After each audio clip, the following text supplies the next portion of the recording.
شرک و کفر یزیدیت ہے، رسالت کا انکار یزیدیت ہے، وحی کا انکار یزیدیت ہے، عدل کا انکار یزیدیت ہے، قیامت کا انکار یزیدیت ہے، امامت کا انکار یزیدیت ہے، نماز کا انکار یزیدیت ہے، روزے کا انکار یزیدیت ہے، زکوٰۃ کا انکار یزیدیت ہے، خمس کا انکار یزیدیت ہے، امر بالمعروف نہی عن المنکر کا انکار یزیدیت ہے، گانا بجانا یزیدیت ہے، شراب پینا یزیدیت ہے، اور کنجر نچوانا یزیدیت ہے، یزیدیت ہے، اور اس کی مشاعرے برپا کرنا یزیدیت ہے۔ اب دیکھو یزیدیت بھی ایک مشن ہے، حسینیت بھی ایک مشن ہے۔ ہم کس مشن کے وارث ہیں؟ حسینیت کے، اسی لیے تو کہتے ہیں حسینیت زندہ باد، یزید مردہ باد۔ اب حسینیت زندہ باد جب کہتے ہیں ہم، اس کے کیا مطلب ہوتا ہے؟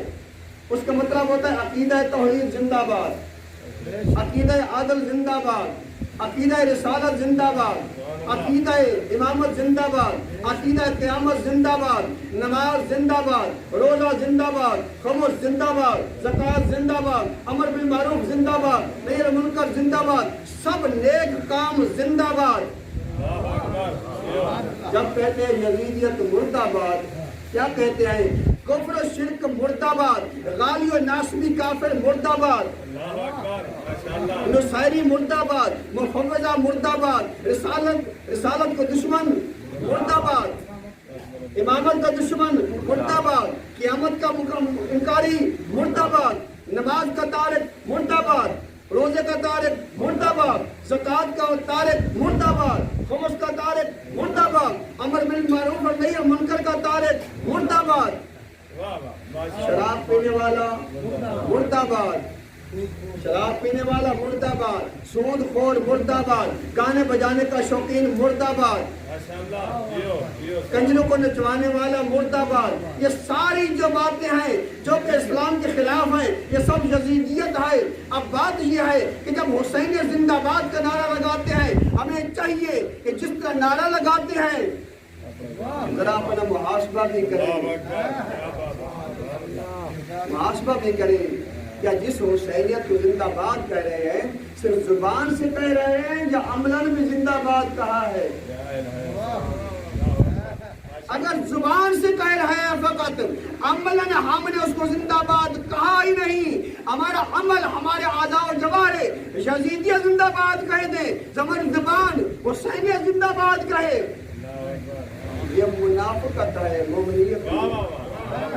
نعرہ حیدری، نعرہ تکبیر، نعرہ رسالت، نعرہ حیدری، خاندان زہرا بلند تر صلوات۔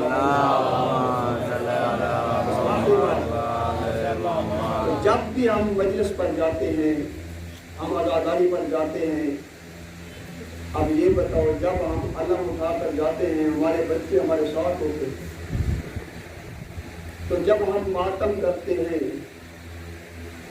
تو کبھی اپنے بچوں کو یہ سکھایا ہے کہ اس طرح ماتم کرو؟ تو خود بخود کیوں کرتا ہے؟ جب ہم ماتم خود کرتے ہیں ہمیں دیکھ کر ماتم،